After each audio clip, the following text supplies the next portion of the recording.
Hello sa inyong lahat mga ECQ brothers and sisters, and welcome po sa ating GTCC Online ECQ Church Gathering ngayong April 26, 2020. At apat na araw na lang, matatapos na ang month of April. Malapit nang pumasok ang tag-ulan at tagbaha.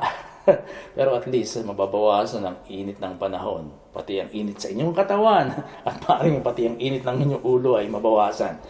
No? Ano nga ba ang temperature dyan sa atin sa Pilipinas? Teka, tanongin ko muna si Alexa. Alexa, what's the weather like in Manila, Philippines? Right now in Manila, Philippines, it's 27 degrees 27 Celsius degrees. with partly cloudy skies. Alexa, thank you. Anytime. 27 degrees. Medyo mainit pa rin, ano? Pero hindi ganoon kasing init. Hindi katulad ng 30, 32, 34. 27, medyo okay, pero mainit pa rin yun. Pero sana, hindi lang yung panahon ang mainit. No? Sana, mainit din ang inyong relationship kay Jesus. Sana mainit din ang puso natin kay Jesus. Kahit na mainit ang panahon, mainit pa rin ang puso natin kay Jesus. Yun ang mahalaga. Alam kong mahirap ang naka-ECQ. Alam ko na hindi madali. Lalo-lalo na kung mayroong banta ng COVID-19 sa inyong lugar. Siyempre, hindi talaga kayo, hindi nyo gugustuhin na lumabas o magpagala-gala. Pero, bilang Christians, focus tayo kay Lord, focus tayo kay Jesus. Stay home, stay safe, stay positive, at stay in love with Jesus. Yun ang mahalaga. At huwag niyong kalilimutan na itong pandemic na ito, no? Mayroon sinasabi sa atin si Lord sa buong mundo. Mayroon siyang sinasabi, mayroon siyang itinuturo. At lalo't higit sa lahat, sa bawat isa sa atin, mayroon siyang sinasabi. Kaya huwag natin kalilimutan yun. Napakinggan yung kanyang sinasabi sa atin. Pag muni-munian natin, Lord, ano ba ang sinasabi mo sa amin? Ano ba ang tinuturo mo sa akin sa pandemic na ito? At mayroon tayong natinig. No, meron tayong maririnig na mensahe mula kay Lord kung ating pag-iisipan ng bagay na ito, kung tayo maghihintay sa Kanya na makinig. At habang naka-ECQ tayo, no, i-desire natin ng higit pa si Lord at ang mga bagay na malapit sa puso ni Lord. Katulad nitong ating GTCC Online Church Gathering. At nawa, maging blessing itong church gathering na ito, ngayong araw na ito para sa inyo. No? Kung kayo ay visiting viewers, prayer namin na maging blessing ang GTCC Online Church Service ngayong araw na ito. Pero bago ang lahat, ipagpe-pray ko muna kayo. Lord, sa umagang ito, pagpalain po ninyo ang bawat isa na narito, bawat isang nanonood ng online service na ito. Would you touch their lives, Lord? Would you be with them and fill their homes with your presence? Puspusin niyo ang kanilang mga tahanan ng inyong presensya. At katagpuin ninyo ang kanilang mga pangangailangan. At sa panahon ng pandemic na ito, sa panahon na kami ay naka-ECQ, ikaw na ang aming maging kaaliwan, ikaw ang aming maging inspirasyon, ikaw ang aming maging kagalakan, at ikaw ang maging kalakasan namin sa bawat araw. Marami pong salamat sa pagpapala mo sa amin, sa patuloy na pagkilos mo sa aming buhay, at sa pag-ibig mo sa amin. Sa iyong kalawalatian, kapurihan at karangalan, sa pangalan ni Jesus.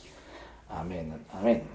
So, para sa ating notices, narito po ang ating trainee pastor, ang gwapong-gwapo na si Brother Julius. Brother Julius, fire away! Salamat, Pastor. Alam mo, naniniwala ako na ang creation ng ating Panginoon ay lahat beautiful. No? So, lahat po tayo ay beautiful creation ng ating Lord sa mata po niya. Okay? So, daon na po tayo sa ating mga announcement. Para po sa ating unang announcement, patuloy pa rin po nangyayari ang ating online prayer meeting. No? Ginagana po ito every Monday, Wednesday, Friday, and Sunday morning ng alas 6 ng umaga. So kung kayo po ay interesado na makisama sa pananalangin, magsabi lamang po kayo para may add namin kayo sa group chat. Okay? So next, sa mga miyembro po ng GTCC na nangangailangan po ng tulong, huwag po kayong mag-atubiling mag-message or i-text yung ating mga leaders para po matulungan po namin kayo in any possible way na magagawa po ng ating church. Okay? And para po sa ating online Sunday service, no, na nakikita nyo every Sunday alas 10 ng umaga, pwede nyo po itong i-share sa inyong Facebook page, no, para po makita ng mga friends nyo. And also kung kayo po ay interesado na maging part po ng ministeryong ito, magsabi lamang po kayo kay Pastor, kay Ate Jen, o kaya sa akin, para po mabigyan namin kayo ng instruction kung paano nyo po gagawin yung video na parang ganito. Okay, no? So next po, para sa mga offerings naman po natin, pwede nyo pong i-message si Ate Jen and si Tita Mirna para po mabigyan po nila kayo ng instruction kung paano nyo po maipapadala yung offering po natin. Okay? Next po, ang ating Facebook page na kakagawa lang, ang pangalan po ay Mga Kristiyanong Naka-ECQ, no? So ito pong group na to ay ginawa para po mabigyan ng tips yung mga Kristiyano kung ano yung po pwede po nilang gawin habang tayo po ay naka-enhance community quarantine. So kung gusto niyo po maging bahagi na ito, magsabi lamang po kayo sa amin para may add namin kayo. And also, pwede nyo pong i-invite yung mga Christian friends nyo para sila magkaroon din ng idea kung ano pa yung pwede nilang gawin habang tayo ay naka-ECQ. Alright, so that's all for our announcement. Thank you and God bless. Magandang araw po sa ating lahat. Samahan niyo po kaming awitan ang Diyos sa oras na ito.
Samahan niyo po ako sa pagbasa mula sa mga awit, Kabanata 15.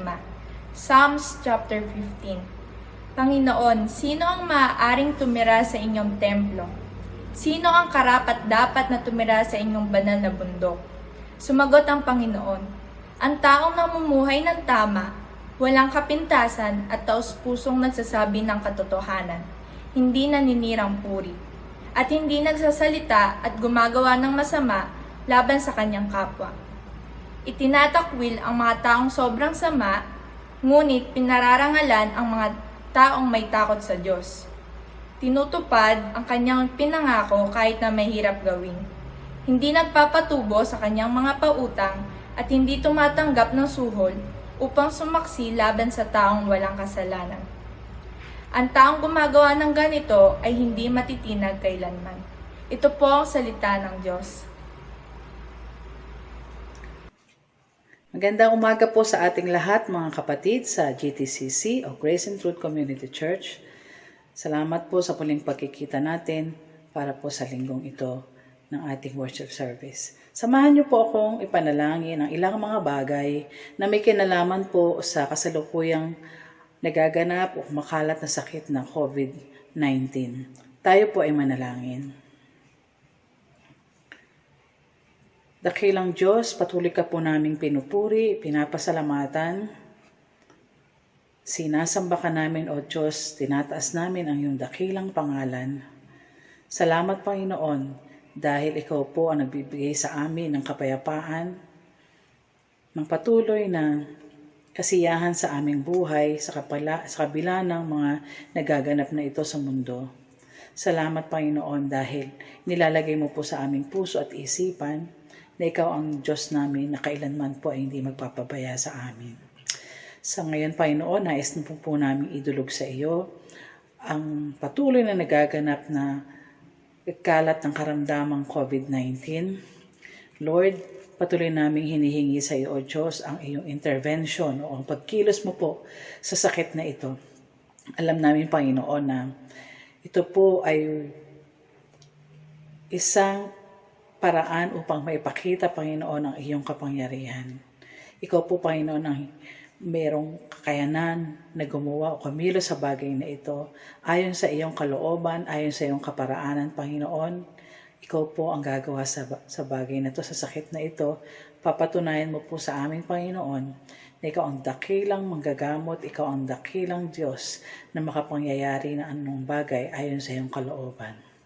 Dalangin namin, Panginoon, sa iyo ang may sakit ng COVID-19, ang mga direktang naapektuhan at ganun din ang mga PUI at PUM. Lord God, ikaw po ang patuloy na kumilos sa kanilang katawan, sa kanilang paghinga, sa kanilang pag-upo, sa lahat, Panginoon, ng mga apektadong bahagi ng kanilang katawan, O Diyos. Dalawin po sila, hawakan mo po sila, Panginoon. Ikaw po ang magpagaling sa kanila, O Lord. Ang iyong kalooban ay maganap sa kanilang buhay. Dalangin namin, Panginoon, ang mga medication na ginagawa sa kanila, ang mga treatment na ginagawa sa kanila, Panginoon, ito po ay maging makapangyarihan sa kanilang mga katawan nang sa ganun ay madama nila ang iyong kagalingan. Dalangin din po namin, O Diyos, ang mga doktor na ginagamit mo para po sa pagtingin sa kanila, sa paggamot sa kanila.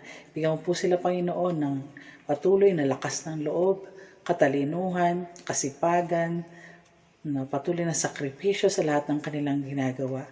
Lord, nawa ay wag silang mapagod, wag sila, Panginoong magsawa sa kanilang pagtulong sa lahat ng may mga sakit na ito. Lord, ikaw po ang aming sinasambay, kung aming pinasasalamatan, Panginoon, dahil sa buhay ng mga taong ito na naglalaan ng kanilang mga buhay para po makatulong para po sa pagpapagaling ng mga tao. Salamat, O Lord, dahil ikaw po ang nagtuturo sa kanila ng mga dapat nilang gawin. Ganun din ang lahat, Panginoon, ng iba pang mga frontliners. Ikaw po ang patuloy na mag-ingat sa kanila, proteksyonan po ang bawat isa sa kanila. Huwag mo hayaan, Panginoon, na patuloy na madagdagan ang mga taong namamatay. At ganun din, Panginoon, ikaw po ang patuloy na magbigay sa kanila ng kakayanan sa lahat ng kanilang mga ginagawa. Ganon din ang kanilang mga pamilya na nag-iintay sa kanilang mga tahanan. Dalangin namin, Panginoon, O Diyos, na bigyan mo po sila, Panginoon, ng kapayapaan. Bigyan mo po sila ng assurance, ng kasiguruhan na ikaw po, O Diyos, ang mag-iingat sa kanilang mga mahal sa buhay habang ang mga mahal na sa buhay ay nasa kanilang trabaho upang gampanan ang kanilang mga pagiging frontliners. Ikaw po, Panginoon, ang mag-ingat sa mga pamilya sa loob ng tahanan. Lord, dalangin din po namin sa iyo ang kasalukuyang nangyayaring ang lockdown o ang quarantine sa buong mundo. Particular, Lord, dito sa Pilipinas, ang epekto nito, Panginoon, sa amin ay ang mga tao po ay kinukulang na sa panggastos, kinukulang na sa pagkain. Kaya, Panginoon, nagiging iba na ang mga attitudes ng mga tao. Lord, ikaw po ang mag-intervene sa bagay na ito. Huwag mo hayaan, Panginoon, na patuloy ang mga hindi mabubuting pag-uugali na nagmamanifest ngayon sa lahat ng tao. Dalayan ko, Lord, na sa kabila, Panginoon, sa halip na ang mga tao po ay patuloy na uminit ang mga ulo. Lord, ang kapayapaan mo po, Panginoon, ibigay mo. Patawarin mo kami, Panginoon, sa mga maling attitude na nagaganap na nangyayari sa ngayon. Tulungan mo kami, Panginoon, na lagi lang pong umasa sa iyo sa halip na magreklamo. Lord, alam ko, Panginoon, na kami bilang mga Kristiyano, minsan nagagawa pa rin namin ang magreklamo, naiinip kami. Lord, patawad po. Tulungan mo kami, Panginoon, na ang attitude namin ay maging mabuti. Asamin namin, Panginoon, ang presensya mo palagi sa aming mga buhay. Nang sa ganon, bilang mga Kristiyano, Panginoon, kami po ay maging ilaw, maging mabuting halimbawa sa ibang tao na hindi nakakaunawa, sa ibang tao na walang pagkakilala sa iyo. Lord, kami bilang mga Kristiyano, Lord, tulungan mo kami na kami po ay maging ilaw sa sanlibutan. Tulungan mo kami na habang nagkakaroon ng quarantine sa aming mga tahanan, wala kaming pasok, walang ginagawa. Panginoon, ito yung maging pagkakataon upang kami po ay magkaroon ng mas maraming panahon upang makapiling ka, mas maraming panahon upang naisin namin na kami po ay lalong maging malapit sa iyo at patuloy kaming matuto na mamuhay sa iyong kaharian. So Lord, salamat po. Alam namin na ang pangyayaring ito sa buong mundo ay nagtuturo sa amin upang ma-realize namin, Panginoon, na ikaw po ay talagang tumatawag na po sa puso ng bawat isa. Hindi namin alam, Panginoon, kung ano ang eksaktong mensahe mo sa mga pangyayaring ito. Pero salamat, Panginoon, dahil alam namin, ikaw po ay may sariling dahilan, may sarili kang intervention, ay yung kalooban, Panginoon, ng aming pinagtitiwalaan. Salamat po, O Diyos, sa lahat-lahat. Ikaw po ang patuloy naming pinasasalamatan sa lahat-lahat, Panginoon, ng nakikita namin nagaganap sa aming mga buhay. Salamat sa provision mo. Wala kaming mga trabaho sa ngayon, pero still, kami po ay malalakas ang katawan, kami po ay nakakakain ng sapat, at kami po ay walang karamdaman. Salamat po, O Diyos, sa iyong kabutihan sa bawat sa amin. Ang iyong kalooban ang hinihingi namin, Panginoon, sa mga bagay na ito. Ito pong aking samot dalangin sa pangalan ni Kristo Jesus. Amen.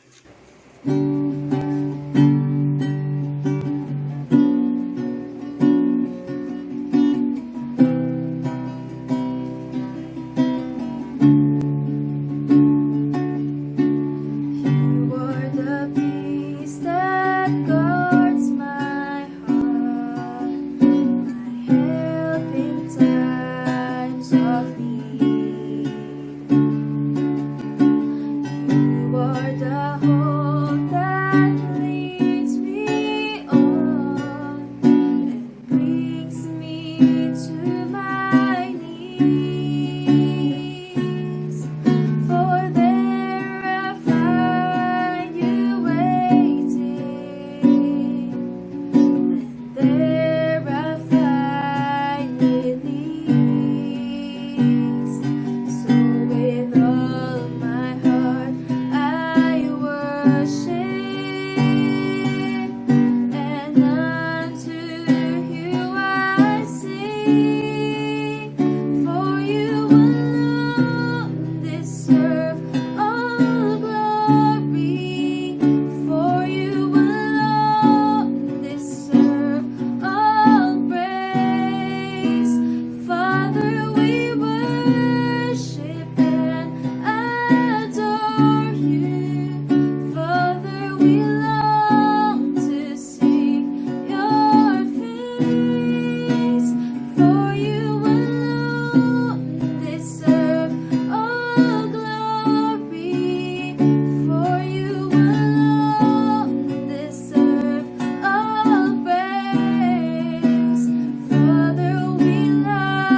Sige po, tayo po ay manalangin muna bago tayo dumako sa ating pagtalakay. Lord, sa umagang ito, muli, salamat ng marami sa kabutihan mo sa amin. You are always good to us. You are always gracious to us. You are always merciful to us. Kaya nga lamang, Panginoon, talagang meron mga bagay na hindi namin maipapaliwanag bakit nangyayari. Subalit, tiwala kami sa kabutihan mo, tiwala kami sa kagandahang loob mo, at tiwala kami sa pagmamahal mo. At sa aming pagtalakay ngayong umaga, dalangin namin, Panginoon, ang pagkilos mo sa puso't isipan ng bawat isa. Nawa ay mahamon kami, ma-challenge kami ng aming maririnig ngayong umaga, Panginoon. Ikaw po ang pumatnubay sa amin sa nalalabi pang mga sandali ng aming gawain at nawa ay malwalhati ka. Sa pangalan ni Jesus, Amen. Amen.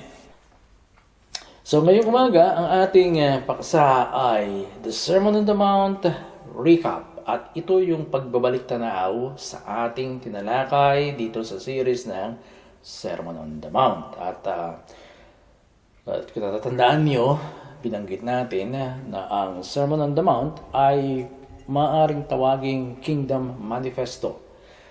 Sapagkat ang isang manifesto ay isang kapahayagan na kung saan ay maaring ipahayag, maaring maibahagi ng isang tao ang kanyang paniniwala, ang kanyang nais na mangyari, at kung ano yung bunga ng kanyang adhikain. At dito sa Sermon on the Mount, tila ganun ang ginawa ng Panginoong Jesucristo. Kaya masasabi natin ito ay isang Kingdom Manifesto. Sapagkat dito sa Sermon on the Mount, ipinahayag ni Jesus ang nais niya para sa mga magpapasakop sa kaharian ng Diyos at ipinahayag niya kung ano ang katangian ng isang mabuti at magandang pamumuhay na ang bunga ay isang matatag na buhay Kristiyano. At gusto kong sabihin na ang orihinal na good life ang nais ni Lord na maibalik sa atin. Nais niya na maibalik sa atin yung orihinal na buhay na kung saan ay ibinigay niya nung tayo ay unang lalangin sa pamamagitan ni Adan at ni Eva. At ang buhay na yan ay matatagpuan at mangyayari sa pamamagitan ng pamumuhay sa loob ng kaharian ng Diyos na dumating dito sa lupa nang si Kristo ay narito at in-announce, ipinahayag ni Kristo na narito na ang kaharian ng Diyos at kung sino man ang papasok doon, kung sino man ang magpapasakop sa paghahari ng Diyos ay magkakaroon ng isang maganda at mabuting buhay. There is no such thing as good and beautiful life outside the kingdom of God. Wala nun. Walang maganda, mabuting buhay sa labas ng kaharian ng Diyos. At sabi ko nga, yun yung nais ng Diyos na buhay para sa lahat ng tao. Ano ba ang good and beautiful life? Ano ba yung nasa Biblia ba ito? Ano ba, saan ba mababasa ito sa Biblia? Actually, walang eksaktong salita na good and beautiful life na binanggit sa Biblia. Wala yung katagang ngayon, Walang tuwirang banggit na good and beautiful life. Pero, sa ilang mga talata na titingnan natin, makikita natin yung ganoong diwa ng pagkakaroon o ganoong diwa ng maganda at mabuting buhay. Halimbawa, doon sa John 3:16, ang sabi ni Jesus, sapagkat gayon na lamang ang pag-ibig ng Diyos sa sangkatauhan, kaya't ibinigay niya ang kanyang kaisa-isang anak, upang ang sinumang sumampalataya sa kanya ay hindi mapahamak kundi magkaroon ng buhay na walang hanggan. Yung mapahamak dito, yung mapariwara. Mapariwara yung buhay, masayang yung buhay. Katulad yan, nung binanggit niya doon sa Matthew chapter 7, na yung taong nagtayo ng bahay sa buhanginan na nawasak yung bahay. So, napahamak, napariwara. Sabi niya, upang ang sinumang sumampalataya sa Kanya ay hindi mapahama kundi magkaroon ng buhay na walang hanggan. At yung buhay na walang hanggan dito ay yung kalidad ng buhay. Hindi lang yung pagpunta sa langit, kundi yung kalidad ng buhay dito sa ibabaw ng lupa. Doon sa John chapter 10, verse 10, ang sabi niya, dumarating ang magnanakaw para lang magnakaw, pumatay at magwasak.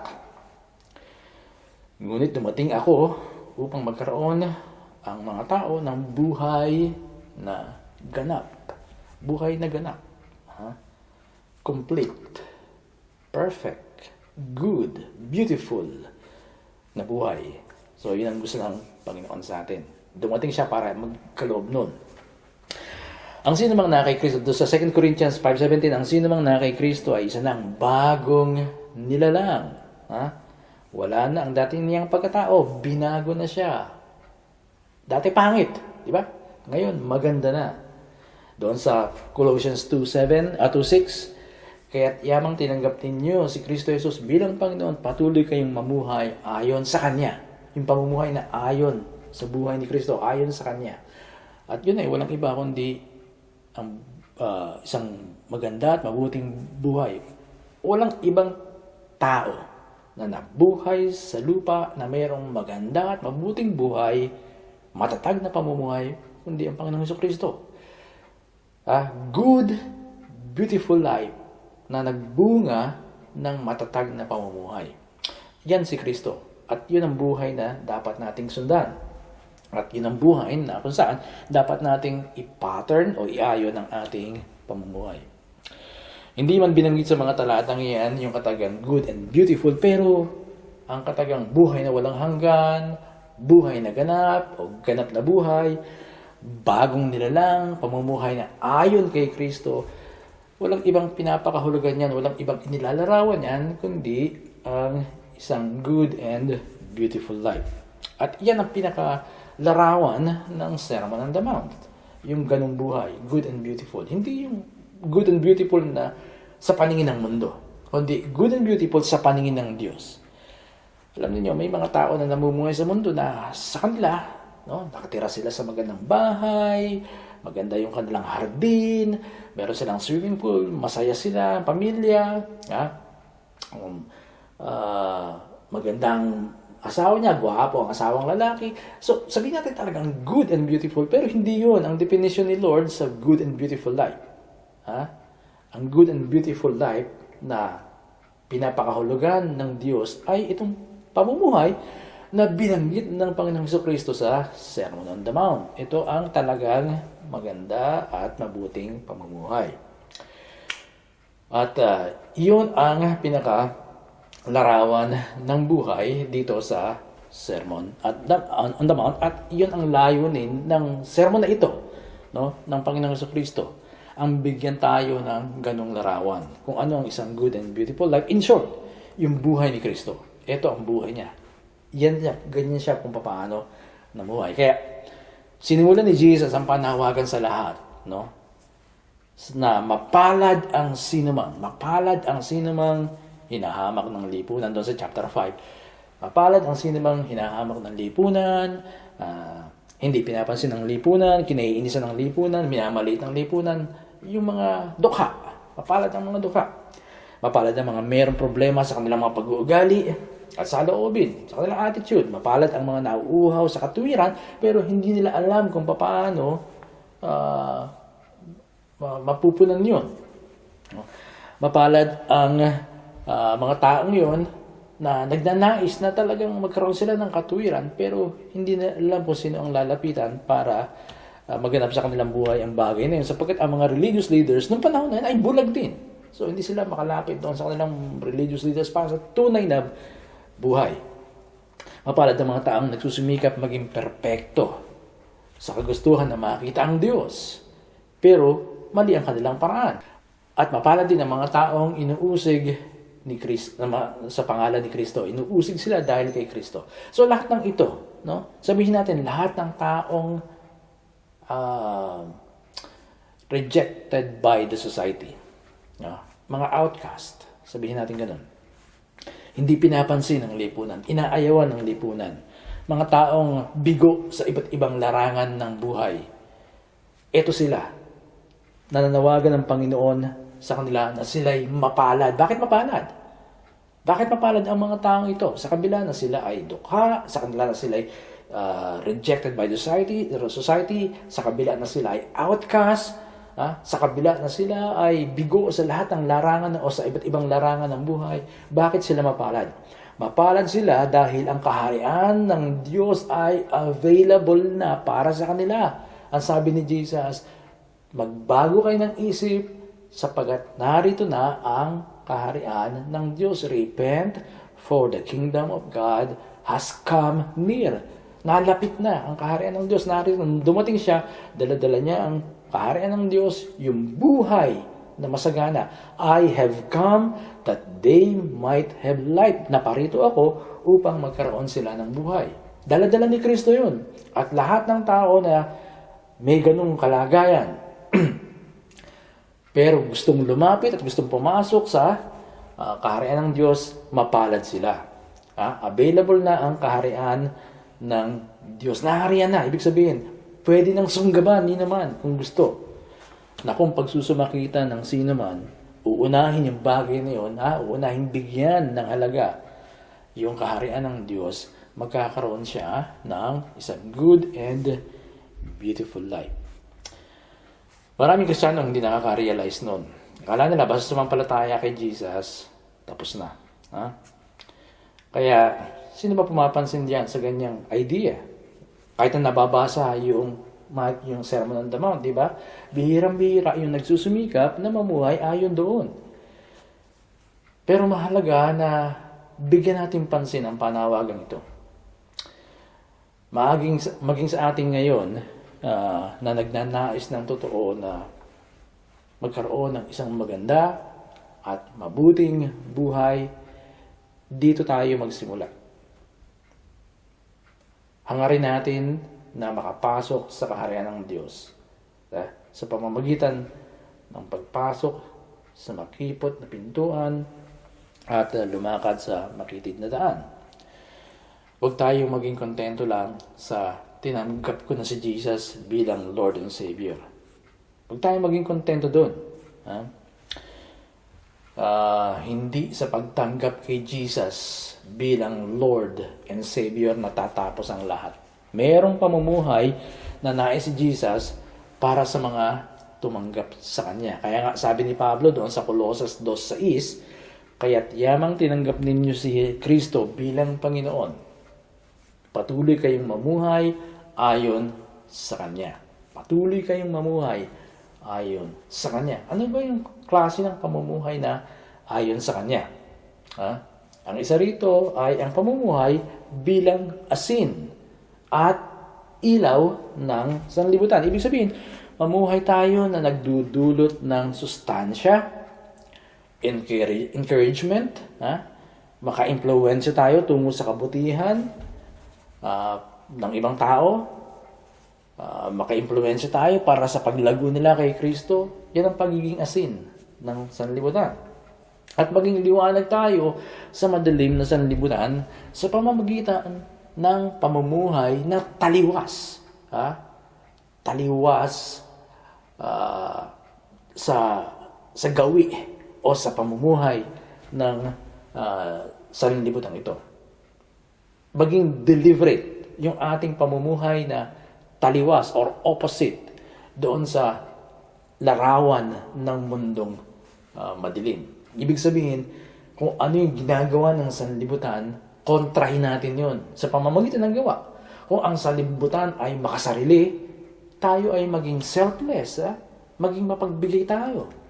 Kung ang sanlibutan ay mahalay, maging dalisay tayo. Maging opposite ang ating pamumuhay o maging kontra yung ating pamumuhay sa pamumuhay ng madilim na sanlibutan. Of course, meron ding maganda sa sanlibutan. Meron silang ginagawang maganda, yon, kaisa tayo doon. Pero sa mga madilim na gawain ng sanlibutan, dapat ang pamumuhay natin para tayo maging liwanag ay kontra sa mga ginagawa ng madilim na sanlibutan. Pagkatapos binanggit din ni Jesus ang pamumuhay na walang galit. Ito nga yun, di ba? Ang mundo ay talagang puno ng galit, puno ng poot. Makikita niyo yan sa traffic, no? Konting iringan lang, nagbabarilan. So, pero ang tinuro ni Kristo sa atin, pamumuhay na walang galit, pamumuhay na hindi kinukultivate o nililinang ang kahalayan, sa pamamagitan ng panonood ng mga malalaswang panoorin.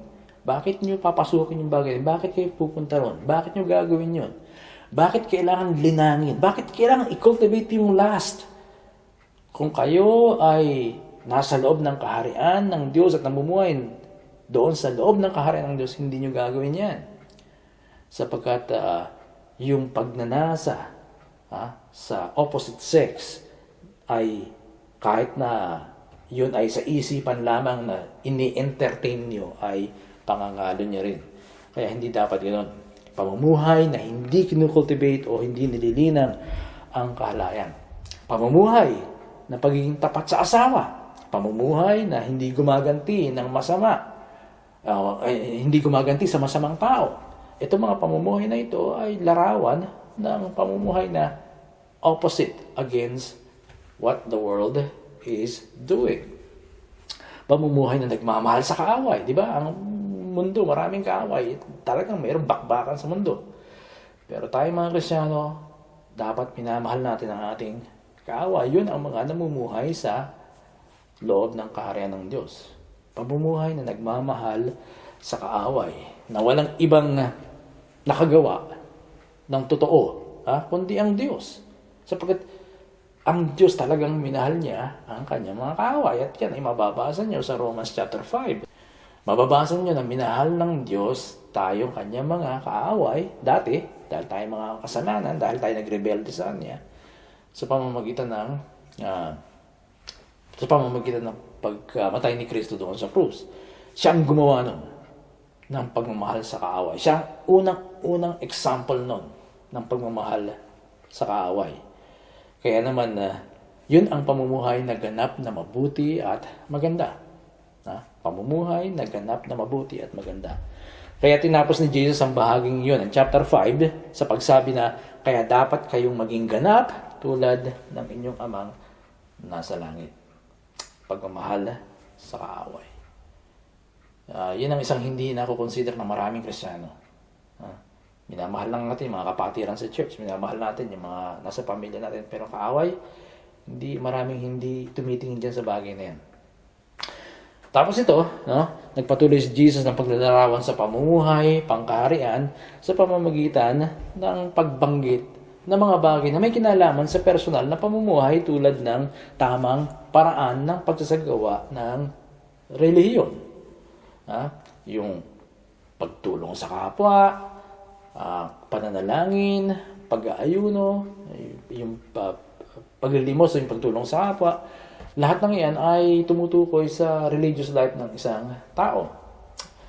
Bagamat hindi lahat yun, nabanggit lang yung ilan na yun.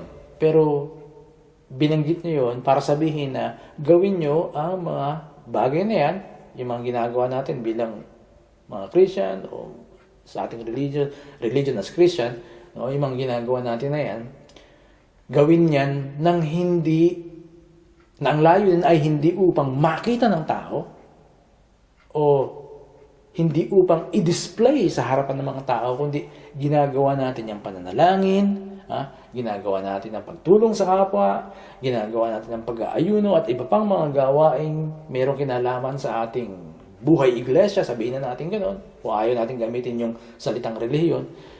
Lahat ng yan gawain yan, ginagawa natin yan na mula sa ating puso, at hindi para makita ng iba, ginagawa natin yan kahit walang nakakakita, kahit walang pumapansin, at kahit walang nakakaalam. Yun ang mahalaga ron. Ginagawa natin yan para sa Diyos talaga. Hindi tayo nagtataas ng kamay para makita tayo bilang spiritual. Hindi tayo umaawit ng malakas para ipakita na tayo ay mayroong magandang tinig. Pero ginagawa natin ang mga bagay na yan para sa Panginoon at bilang paglilingkod sa Kanya. Itinuro din ni Jesus ang pamumuhay na ang kayamanan ay ang Diyos mismo. God is our riches or our wealth. So, siya yung ating kayamanan, yung ating treasure. God is our treasure. Yun yung ibinahagi niya sa chapter 6. At pagkatapos, dinugtungan niyan ng patungkol sa huwag kayong mabalisa. Bakit? Sapagkat kung ang Diyos ang iyong kayamanan, ang Diyos ang iyong mga bagay na talagang mahalaga at naroon ang puso mo, hindi ka mababalisa sa mga bagay na kailangan mo sa buhay. Sa halip, ang inuuna ng mga namumuhay sa kaharian na ang Diyos ang kanilang kayamanan at hindi sila nababalisa sa anumang bagay, ang kanilang inuuna ay ang paghahanap sa kaharian ng Diyos. Kaya sabi niya doon sa Matthew 6:33, ngunit higit sa lahat ay bigyang halaga ninyo. Seek first ang kaharian ng Diyos at ang pamumuhay ng ayon sa kanyang kalooban at ibibigay niya sa inyo ang lahat ng mga bagay na ito. Then sa chapter 7, ang unang niyang sinalita ay ang pamumuhay na hindi humuhusga sa kapwa. Hindi humuhusga sa kapwa. Okay lang na mag-correct kayo ng ibang tao. Okay lang na kayo ay mang-rebuke ng kapatid ninyo, sa iglesia o sa tahanan man. Okay lang yun. Pero walang sino man ang nangangailangan ng pagiging judgmental ninyo. Walang sino man ang may kailangan sa pagiging mapanghusga natin. Kalimutan natin yun, alisin natin sa vocabulary natin yung pagiging mapanghusga. Sapagkat kapag tayo ay mapanghusga, barado yung ating paningin. Hindi tayo makakapaghusga ng tama. Kaya sabi ng Panginoon, paano mo maalis yung puwing sa mata ng kapatid mo kung meron trosong nakabalandra sa iyong sariling mata? At yung troso na yun, yung pagiging mapanghusga. Kapag ikaw ay judgmental, hindi ka makakapag-judge ng maayos. Sapagkat judgmental, nauna sa iyo yung pagiging judgmental. So, huwag tayong pumunta ron. Okay lang na mag-correct, okay lang na mag-rebuke, pero hindi kailangan din naman ang panghusga. Kung paano, hindi kailangan ng baboy, ang perlas, ni ng aso ang mga sagradong bagay. Hindi nila kailangan yun. Aanin nila yun. Maging ang tao, aanin nila ang panghusga natin. Hindi nila kailangan yun. Dito rin sa chapter 7, itinuro ni Jesus ang pamumuhay na sa Diyos umaasa at sa Diyos unang hinahanap ang mga pangangailangan mo. Sa Diyos ka umaasa. At sa Diyos mo unang hinahanap ang mga pangangailangan mo. Sa pamamagitan ng pananalangin. You pray, you ask God, you seek God. Ask and it will be given to you. Knock and it will be opened. Seek and you shall find. Kapag sa Diyos mo hinanap ang mga bagay na yan, matatagpuan mo. Tinuro niya rin ang pamumuhay. Kung ano yung nais mo na gawin ng kapwa mo sa iyo, yun din ang gawin mo sa kanila. Pero kung ayaw mong gawin yan sa iyo, ng iyong kapwa, huwag mo rin gagawin sa kapwa mo yun. So doon niya tinapos yung section na yun, yung bahagi na yun, sa verse 12 ng chapter 7. Ngayon ang tanong, paano magkakaroon ng ganitong pamumuhay? Paano magkakaroon ng ganitong pamumuhay na ininarawan ng Panginoon dito sa Matthew chapter 5 and 6. Ang sabi ng Panginoon, pumasok kayo sa makipot na pintuan at makitid na daan. No? Pero yung iba, hindi nila tinitingnan sa ganung bagay yun. Sabi nila, imposibleng maipamuhay ang bagay na yan. Kung natatandaan nyo, sa unang aralan natin, sa series na ito, no? Nagbanggit ako ng ilang pananaw ukol sa Sermon on the Mount. Nauulitin ko sa inyo dito ngayon. Merong mga nagsasabi na ang Sermon on the Mount ay, una, isang katuroan na di kayang abutin at hindi praktikal, pero marangal. Yun ang unang pananaw. Meron din nagsasabi na isang katuroan, ang Sermon on the Mount ay isang katuroan na maisasagawa lamang sa panahong darating sa langit. Meron din nagsasabi na ang Sermon on the Mount ay isang katuruan ukol sa moral na pamumuhay para sa katapusan ng kasaysayan, ngunit hindi para sa pang-araw-araw na pamumuhay ngayon. Meron din nagsasabi na ito ay isang saligang batas pagdating ng 1,000 taong paghahari ni Kristo dito sa lupa. So yung Sermon on the Mount, hindi tayo makikinabang doon bilang mga Kristiyano, yung sinasabi nun. At yung panlima, ang sabi, isang paraan ng pamumuhay na maisa sa katuparan lamang sa pamamagitan ng bagong pag-iisip at bagong puso. Sa limang yan, mali yung unang apat. No, hindi ako naniniwala doon. Kung yun ay totoo, bakit itinuro ni Kristo sa kanyang mga alagad ang pamumuhay ayon doon sa mga itinuro niya doon sa Sermon on the Mount? Kung yun naman pala ay para sa katapusan pa ng kasaysayan. Bakit niya itinuro sa kanila noong panahon na yun? Na ganito kayo mamuhay, gawin niyo ang ganito. Kung yun pala ay para sa katapusan pa ng kasaysayan. Bakit ituturo ni Kristo na gawin ninyo sa inyong kapwa ang gusto ninyong gawin na sa inyo, kung ito ay para sa pagdating ng langit o doon sa buhay sa langit. At kung ito ay hindi praktikal, di ba? Kung ito ay hindi praktikal at hindi para sa atin, bakit niya ituturo yung gano'n? Nagawin ninyo sa inyong kapwa ang gusto ninyong gawin nila sa inyo. At bakit sabihin ni Jesus na kaya't bawat nakikinig at nagsasagawa, pakinggan niyo kaya't ang bawat nakikinig at nagsasagawa ng mga salita kong ito, yung Sermon on the Mount, bakit na sinabi yun? Nakikinig at nagsasagawa. Kung ito naman pala ay hindi kayang isagawa, hindi naman. Hindi pa parang hindi magaling na teacher si Christ, kung ganon. Na yung itinuro niya pala ay hindi para sa panahon nila ngayon, noon, at hindi rin para sa panahon natin. Bakit niya ituturo ang mga ito? Pagkatapos sasabihin niya, kaya't ang bawat nakikinig at nagsasagawa ng mga sanalita kong ito, kung ganon, he's not a good teacher. Kasi yung palang itinuro niya, hindi para sa panahon ngayon. Bakit niya itinuro nung panahon na yun? At bakit niya iniwan sa atin ito? Kung hindi naman pala, kung ito ay para pala sa langit, o kaya doon pa sa susunod na mga panahon, sa 1,000 paghahari ni Kristo dito sa lupa, kung meron man nun. So, hindi tama yung naunang apat.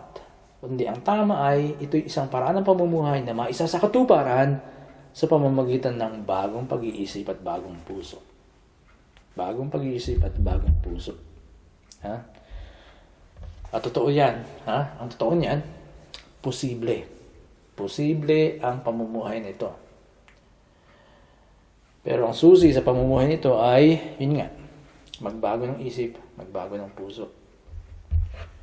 Pagbabagong puso at pagbabagong isip ng isang tao at ng isang Kristiyano.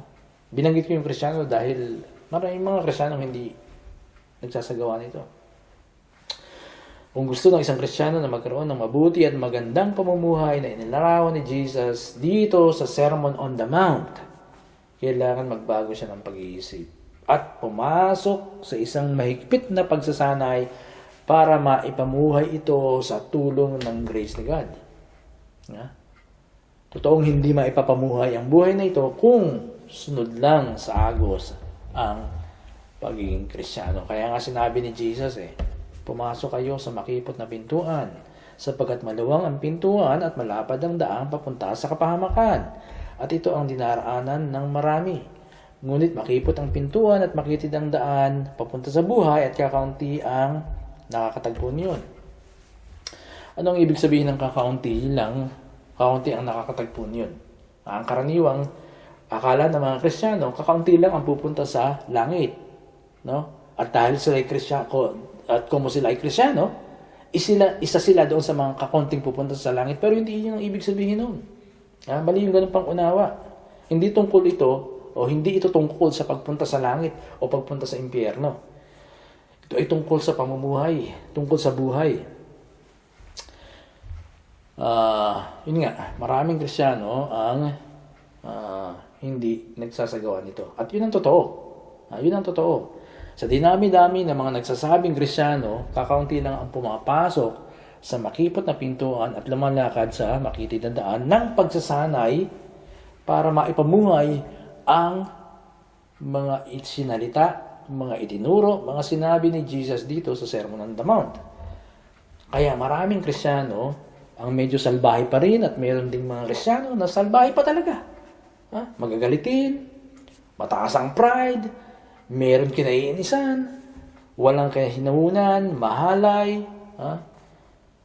nakikiapid, sinasamba ang mga idolo nila, nangangalon niya, nakikipagtalik ng hindi dapat, nagnanakaw, sakim, naglalasing, nanlalait ng kapwa, nandaraya. Ang mga ito ay hindi namumuhay sa kaharian ng Diyos. Pero maaaring totoong Kristiyano sila, at maaaring makapasok sila sa langit dahil tinanggap nila si Kristo ng totoo, pero hindi nila nararanasan ang kapangyarihan ng kaharian ng Diyos dito sa ibabaw ng lupa. Nang ibig sabihin lamang, hindi nagbabago ang buhay, hindi umuusad tungo sa pagiging tulad ni Kristo. Ordinaryo mga Kristiyano o mga pastor man. Bakit ganun? Dahil ang pinasok nila ay ang malawak na pintuan at nilakaran nila ay ang malapad na daan na tungo sa pagkawasak o sayang na buhay. Sayang yung buhay. At binanggit ko nung nabanggit ko yan na kung kayo ay nanalig kay Kristo, 18 years old pa lang kayo, at inabot kayo ng sabihin na natin 68, pero hindi kayo pumasok doon sa dapat yung pasukan, yung pintong makipot at lumakad doon sa makitid ng daan, 50 years, ganun kayo, sayang yung buhay nyo bilang Kristiyano. Sayang. Imbis na nagamit kayo ng Diyos, imbis na naging asin kayo ng sanlibutan, naging ilaw kayo ng sanlibutan, nagmahal kayo sa kapwa, naka-impluensya kayong tao, dahil sa inyo, nalasahan nila, nahamon sila na ganun pala ang pamumuhay Kristiyano. Sayang. Sa mata ng Diyos, sayang yung ganung buhay. 50 years na hindi man lang umusad doon sa pagiging tulad ni Kristo. Dahil nakontento na doon sa tinanggap ko na si Lord bilang Savior and Lord. Sayang yung buhay, di ba? Yun yung ibig sabihin nun. Na kung hindi papasok sa makipot na pintuan at lalakad sa makitid na daan ng pagsasanay para maipamuhay ang itinuro ni Jesus, sayang yung buhay dito sa lupa. Kaya ulitin ko sa inyo, ulitin ko ulit sa inyo, at para pag humarap kayo kay Lord, hindi nyo masabi na hindi nyo alam, Ulitin ko, hindi natatapos sa pagtanggap kay Jesus ang totoong buhay Kristiyano. Ang totoong buhay Kristiyano ay ang buhay dito sa lupa na natutulad kay Kristo sa paglipas ng panahon. Ito ay pamumuhay na nakapasok sa kaharian ng langit dito pa lang sa lupa. Dito pa lang sa lupa. Hindi makakaasa ang sino man na magkaroon ng isang makabuluhang pag-unlad tungo sa pagiging tulad ni Kristo kung walang pagsasanay pang kaharian o pagpasok sa makipot na pintuan at paglakad sa makitid na daan. Pagsasanay o paulit-ulit na pagsasagawa ng isang bagay o gawain. Anong sabi ni Jesus? Kaya't ang sino mang o kaya't ang bawat nakikinig at nagsasagawa ng mga salita kong ito. Nakikinig at nagsasagawa ng mga salita kong ito, ang sabi niya, ay maitutulad sa isang taong matalino na nagtayo ng kanyang bahay ng pundasyon ay bato. Umulan ng malakas, bumaha, at binayo ng malakas na hangin ang bahay na iyon, ngunit hindi nag-iba sapagkat nakatayo yun sa bato. Ang bawat nakikinig ng aking salita, ngunit hindi naman nagsasagawa ng mga ito, Ito, sabi ko, maraming Kristiyano ganito. Nakikinig ng aking salita, ngunit hindi naman nagsasagawa ng mga ito, ay maitutulad naman sa isang taong hangal na nagtayo ng kanyang bahay sa buhanginan. Umulan ng malakas, bumaha at binayo ng malakas na hangin ang bahay. Ito ay bumagsak at lubusang nawasak. nawasak. Sayang yung bahay. Sayang yung buhay. Narinig niya ang Sermon on the Mount. Pero hindi niya isinagawa. 50 years, 30 years, 20 years, hindi niya isinagawa. Sayang yung buhay. Di ba? So, dapat bang isagawa ang mga salita ni Kristo? Sa Sermon sa Bundok? Dapat. Walang ibang sagot doon. Ayon kay Jesus, dapat isagawa ang mga ito kung nais nating magkaroon ng isang mabuti, maganda, at matibay na pamumuhay Kristiyano. Ito ang pinakamagandang buhay sa lahat. Hindi lang na kay Kristo, kundi sinusunod o isinasagawa yung mga sinalita ni Kristo. Kasi itong mga ito, yung mga tagapakinig niya, sumusunod na rin sa kanya yan eh. Pero ang sabi niya, sino namang nakikinig at nagsasagawa ng mga salita kong ito, yung Sermon on the Mount, na sila yung taong matitibay. Sila yung meron good and beautiful life. Kaya pag-isipan natin ito. Tama ba yung aking tinatahak na daan? Tama ba yung aking pinasukan? Baka ako ay sunod lang sa agos.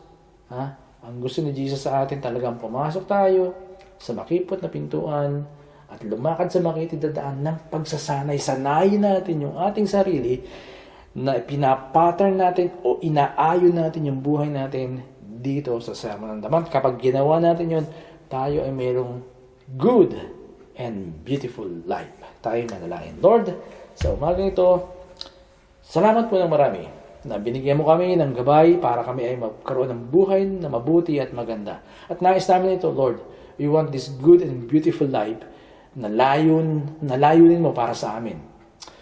Kaya naman, Panginoon, mula sa araw na ito, sisikapin namin na unti-unti na sanayin ang aming mga sarili para iayon namin ang buhay namin ayon dito sa itinuro mo sa amin sa Sermon on the Mount. Thank you, Lord. Sa pangalan ni Jesus, marami pong salamat. Amen.